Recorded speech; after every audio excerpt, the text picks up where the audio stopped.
Hola, ¿qué tal? Gracias por seguir con nosotros en esta Feria del Verano en Casa de la Editorial Universitaria y de la Casa Universitaria del Libro. Continuamos con nuestros eventos con la presentación editorial de Un cielo muy azul con pocas nubes de José Javier Villarreal, una obra editada por Atrasalante. Esta es una obra muy interesante, toca temas como la memoria, el recuerdo y precisamente contiene un registro fotográfico de la familia Villarreal. Acompañándolo en esta charla está el también poeta Renato Tinajero y bueno, esperamos que la disfruten.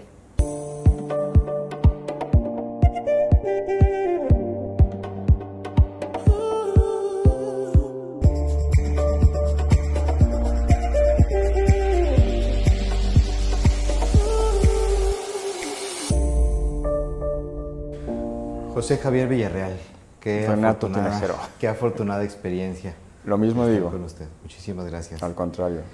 Un cielo muy azul con pocas nubes.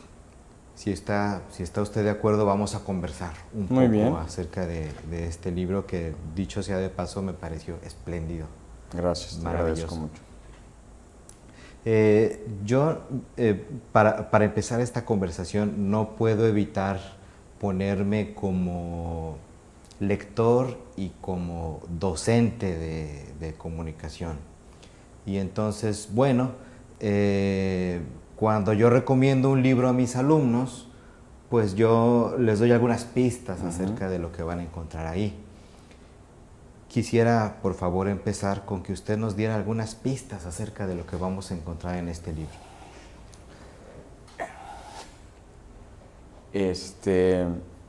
Mira, la verdad, Renato, y bueno, te agradezco mucho el comentario que me has hecho. Eres un poeta que admiro y respeto, y un lector, y un traductor, y bueno, eso me da mucha confianza, ¿no? Y me alegra mucho. Las pistas, o posibles pistas. Hay un libro que construí, bueno, hay dos libros atrás de este libro. Uno fue Bíblica. Yo tenía una serie de poemas de cierta extensión, no muy largos, y tenía poemas muy breves que iban desde jarchas, tercetos, pareados, y me puse en una labor como de relojería a engarzar, o sea, a proponer lecturas.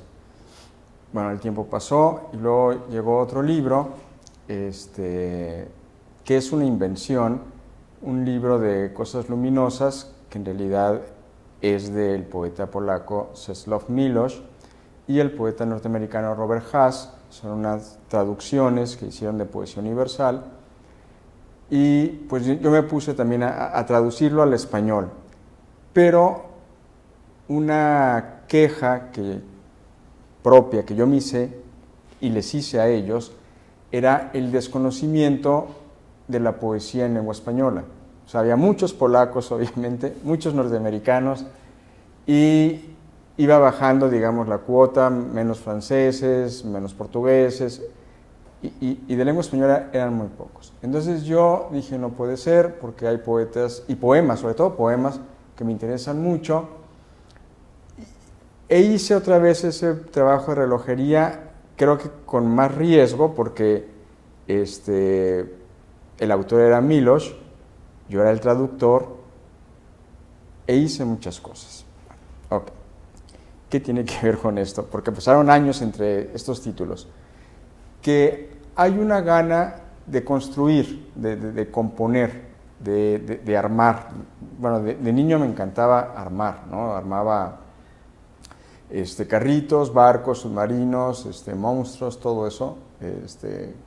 Eran de plástico y a veces eran muy sofisticados, muy complejos, incluso con hilos, los barcos, y trozos de tela para las velas, etcétera, ¿no?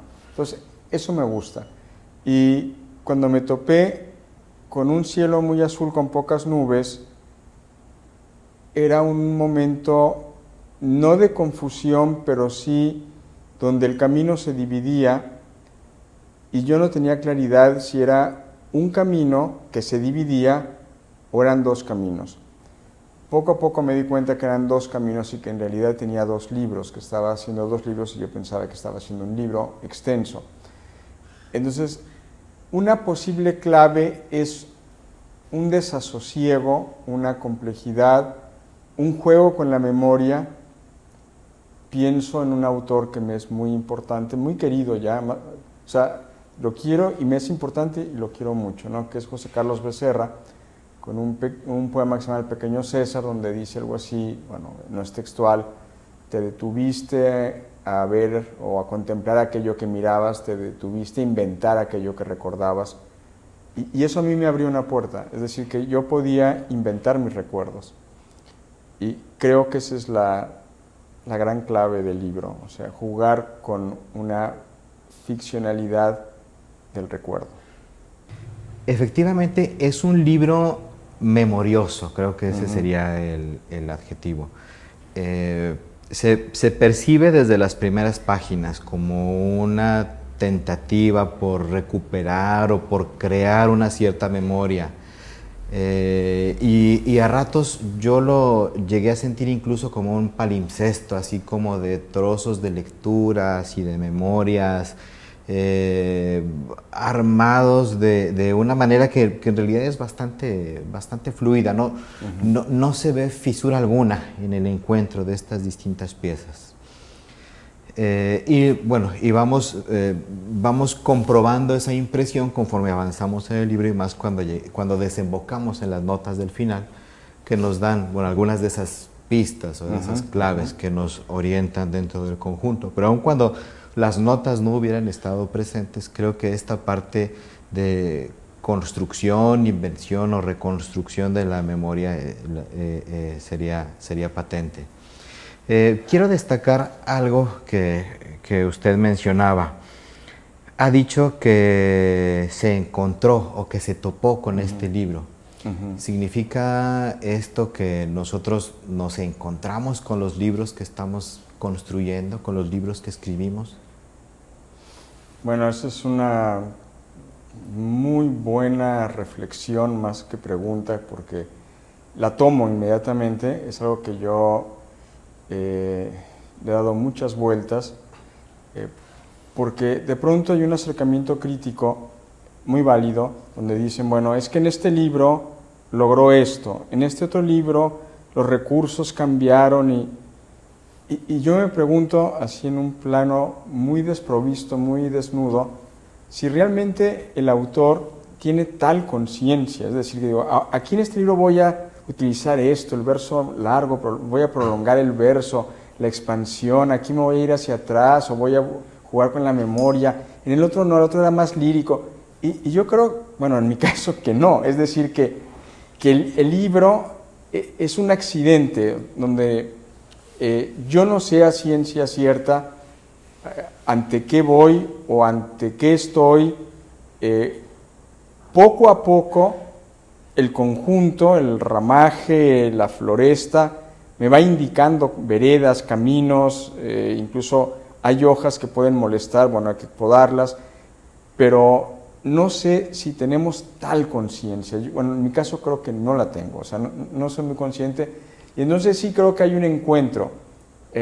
Un concepto que me gusta mucho del siglo XVI, que es uno de mis siglos favoritos, de Juan de la Encina, que dice que trobar es encontrar. Por eso no había plagios. O sea, tú tomabas un soneto italiano, te gustaba mucho, y ese es el tuyo, ¿no? A partir de... Y estabas trovando, estabas encontrando, o sea, ahí estaba la inspiración. Para mí, a lo mejor José Luis Rivas, que quiero mucho y admiro mucho, se enoja con este comentario que va a decir, bueno, ¿y por qué esto? Pero cuando yo leí Tierra Nativa, que fue una lectura muy importante, que me encantó, un libro que me sigue gustando mucho, yo dije, pues esa tierra baldía de Eliot atrás, y luego, o sea, ¿cuál problema había? No, conmigo como lector yo lo gocé mucho, Tierra Nativa, no me molestó, pero digamos que era evidente el parentesco, ¿no? Pero no había más que eso, ¿no? Entonces, bueno, yo creo que sí, son encuentros. Magnífico. Y bueno, y esto me hace pensar que El verbo trovare en italiano precisamente significa encontrar. Exacto. Y yo no había razonado, no había hecho esa conexión No, entre yo tampoco, fue Juan de la Encina, y trovar. Yo no. Bueno, entonces muchas gracias por No, al la contrario. orientación. Ahí hay algo para explorar. Yo tengo la convicción de que cuando escribimos un libro, si lo escribimos realmente de corazón, volcándonos en el libro, no somos los mismos. Una vez que terminamos de escribir, no somos los mismos. Entonces, me gustaría mucho saber quién era José Javier Villarreal antes de escribir este libro. ¿Quién fue José Javier Villarreal mientras escribía el libro? ¿Y qué José Javier Villarreal ha emergido después de la escritura de este?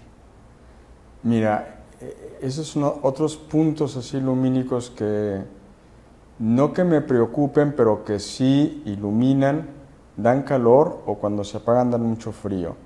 Es decir, como los referentes, el universo extrapoético que termina siendo poético. Ese fue el juego acá. ¿Qué sucedía mientras escribía tal poema? ¿Qué veía? ¿Qué leía? ¿Qué comía? ¿Qué tiempo fue? Si fue agosto o fue enero. Por ejemplo, yo tengo la absoluta convicción, y esa es mi extrañeza con Las bodas de Cadmo, que es el último de los poemas, que es el primero que se escribió. O sea, todo está al revés en el libro. Yo siempre he escrito, tengo una geografía donde escribo, física, que es el norte. Y digo el norte, no un norte, porque voy del oriente al occidente. O sea, estoy en la Sierra de Picachos de Baja California y en la Sierra de Picachos de Higueras, Nuevo León. Una geografía que también me ha sido muy permisible, y no creo en la poesía de turismo, no va por ahí, pero en Chile yo he podido escribir, pero no como otra geografía, sino yo sigo igual, estoy instalado en Monterrey, estoy instalado en Tijuana, estoy instalado en Higueras y puedo estar instalado en Concepción o en Santiago de Chile y no pasa nada. En otras latitudes no he podido escribir absolutamente nada. Muy bien. ¿Qué pasa con Las bodas de Cadmo? Por azares del destino me vi una semana en Oaxaca. Yo no conocía Oaxaca, bueno, sí había ido a Oaxaca, pero de una manera muy torpe, ¿no?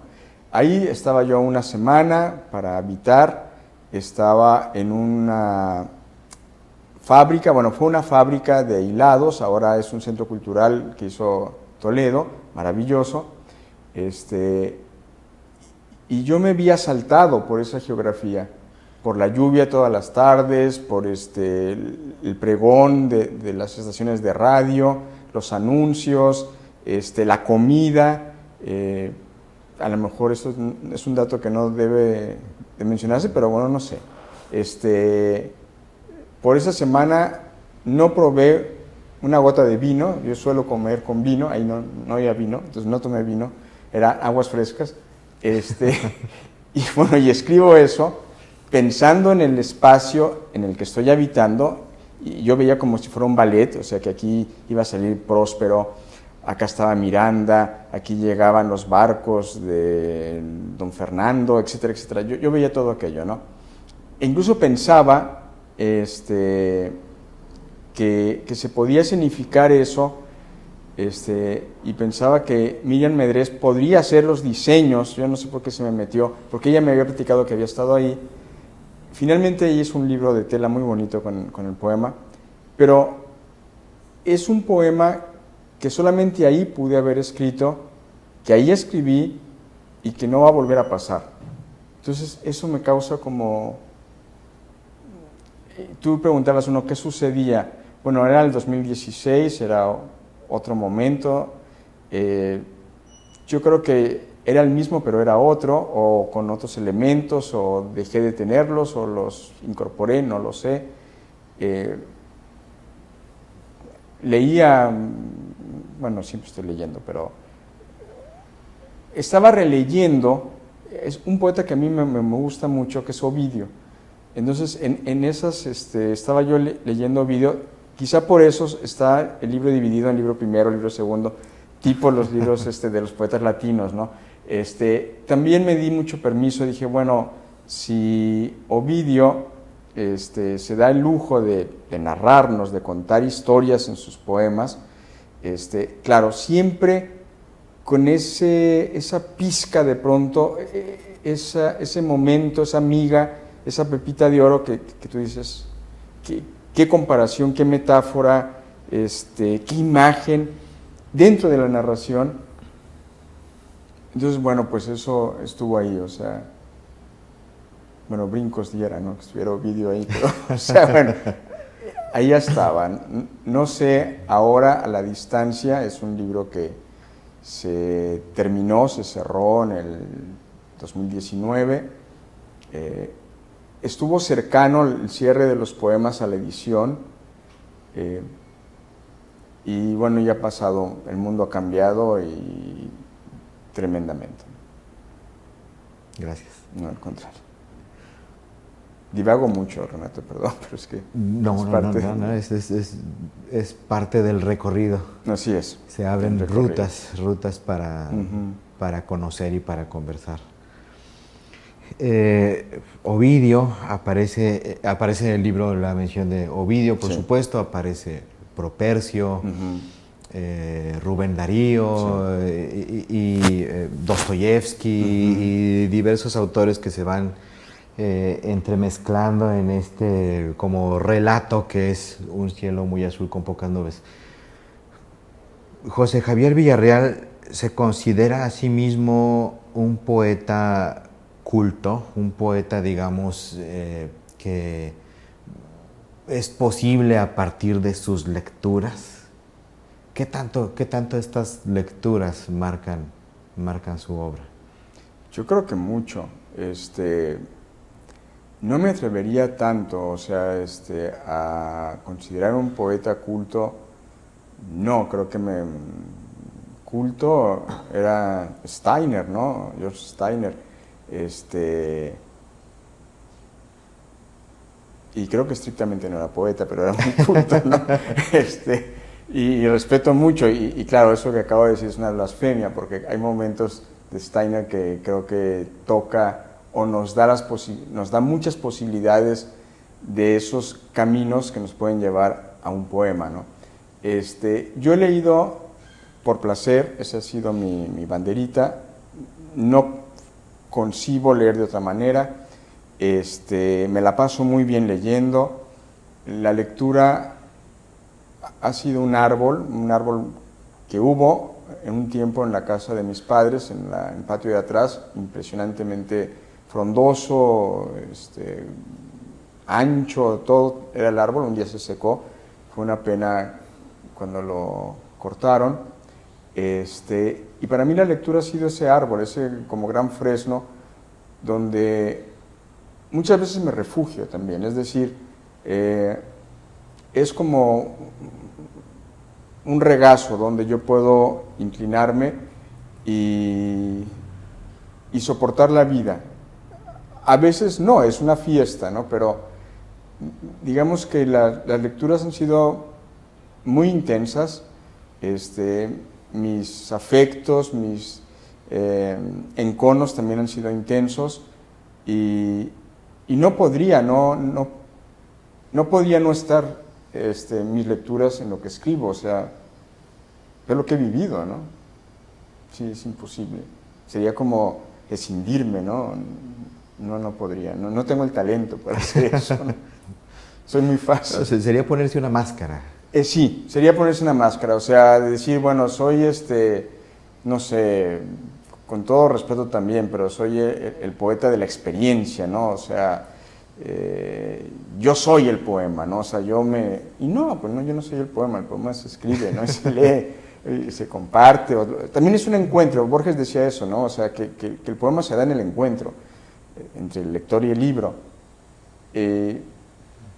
Entonces creo que sí sería una máscara total, ¿no? O sea, sí, y muy pertinente señalarlo porque Un cielo muy azul con pocas nubes no es para nada una voz impostada, a pesar de que el poema, por definición misma, todo poema es artificial, en todo poema hay un trabajo de construcción. Sin duda. Pero no se ve para nada, no se percibe para nada ninguna impostación, nada, no hay, al menos yo como lector no encontré nada forzado en este libro, al contrario. Es un fluir, voy a retomar una palabra que usted ha mencionado, un fluir de afectos. Usted habló hace unos momentos de los afectos en relación con la lectura, y este libro, si yo lo pudiera definir así en pocas palabras, es como un fluir de afectos. Afectos que vienen y que se van engarzando en el discurso de los poemas.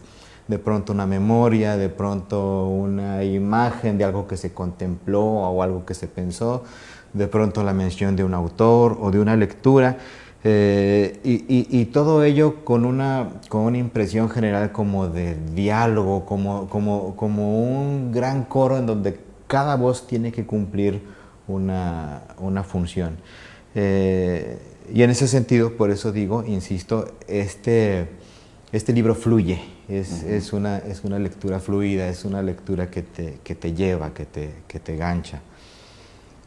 Afectos, José Javier. Pudiéramos decir entonces que la poesía es o debería ser un acto de afecto, un acto de amor. Yo creo que es un acto de amor. O sea, yo creo que hay poemas terribles, ¿no? O sea, hay amores terribles. Sí, o sea, no vamos a decir que todos los amores terminan en rosas, ¿no? Y no es que me parezca cursi que terminen en rosas, qué bueno, ¿no? Que terminen en rosas, que las rosas son muy bellas, ¿no? Pero muchas veces no, es como, estoy pensando en un autor que ahorita no me viene a la mente, pero que dice que los amores es necesidad de amar, ¿no? Independientemente de los finales, ¿no? O sea, tú tienes que amar, ¿no? O sientes la necesidad de amar. Y yo creo que sí, que el poema se revela contra la voluntad de la nada, ¿no? O sea, yo sí creo que Bergamín decía eso, la voluntad de la nada, ese es el diablo, el demonio, ¿no? Es decir, lo que te nulifica. Y poiesis es hacer, ¿no? Entonces, yo creo que todo poema es, desde muchas perspectivas, desde muchos ángulos, una prueba de amor.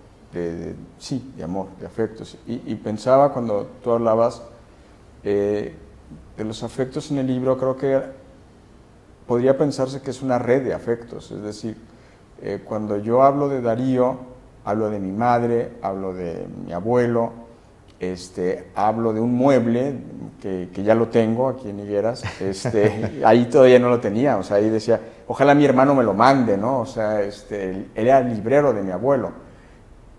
Que yo lo vi durante muchos años, que quizá mis primeras lecturas fueron a hurtavillas, tomando libros de Dostoyevsky, de Tolstoy, que tenía mi abuelo, de Luis Espota, entonces, que me son muy entrañables, todo ese universo es muy entrañable, o sea, el perro que ladra era mi perro, era Kazan, o sea, que un pastor alemán que me mordió por torpeza mía, no de él.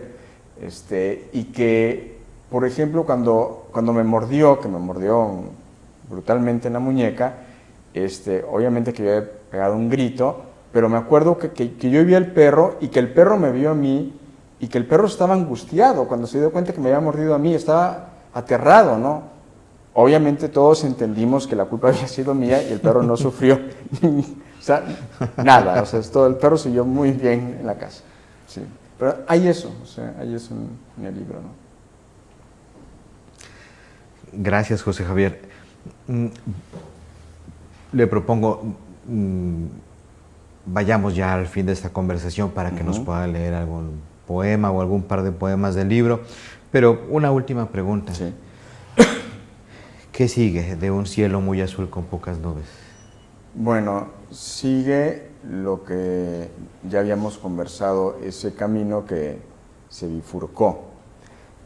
Yo pensaba que estaba ante un libro de gran extensión y bueno, sí, no, es decir, estaba entre dos libros. Entonces hubo un desprendimiento, un cielo muy azul con pocas nubes, se confirmó y afirmó, e Hidalgo 81 le pasó lo mismo, es decir, lo que sigue es la edición de ese libro, que es como hermano, no gemelo, iba a decir gemelo, está la tentación, pero no es, que ya me había pasado antes, me pasó hace muchos años con Portuaria y Bíblica. Yo pensaba que Bíblica era parte de Portuaria y luego me tuve que dar cuenta que no, por eso hubo una diferencia de un año entre un libro y otro, ¿no? Aquí volvió a pasar, o sea, es la segunda vez que me pasa, es confuso porque no tienes claridad, no estás pisando bien, el terreno es muy desigual y bueno, más que seguir es la consecuencia, la resonancia no ha parado, sería eso. Magnífico. Bueno, es difícil, o me es difícil, aunque me es muy grato, leer,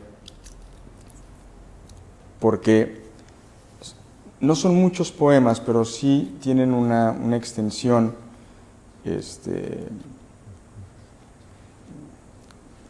prolongada, ¿no? Una cuestión que me gustó mucho es en las notas. Estando platicando con mi hermano Manuel, que yo soy el mayor, es del medio, yo le estaba platicando de las notas, de esto, el otro, me decía, no es cierto, no es así, no fue acá, o sea, entonces me di cuenta que mis notas, que pretenden ser como muy precisas, muy como documentales, también la ficción fue terrible, ¿no? Cambié nombres, direcciones, todo, ¿no? Y bueno, pero creo que aquí sí tienen sentido. Bueno, hay un poema que me gustaría leer. Este poema no lo escribí aquí en México, lo escribí en Concepción, y habla de Concepción, Chile. La calle, así se llama el poema, Hipólito Salas, 135. Qué difícil, qué tremendamente difícil es hablar de una ventana, sobre todo cuando llueve, cuando veo las finas cortinas de agua aparecer frente a los edificios. El cielo es blanco como la página, pero esto lo escribo en la pantalla del ordenador, que también es blanca como el cielo que veo a través de la ventana. Llevo varios días viendo la ventana. Veo carros aparcados, edificios muy bellos, terrazas húmedas, patios traseros y mujeres que hacen el aseo. Pero no veo la ventana. Veo a través de ella. La lluvia es discreta.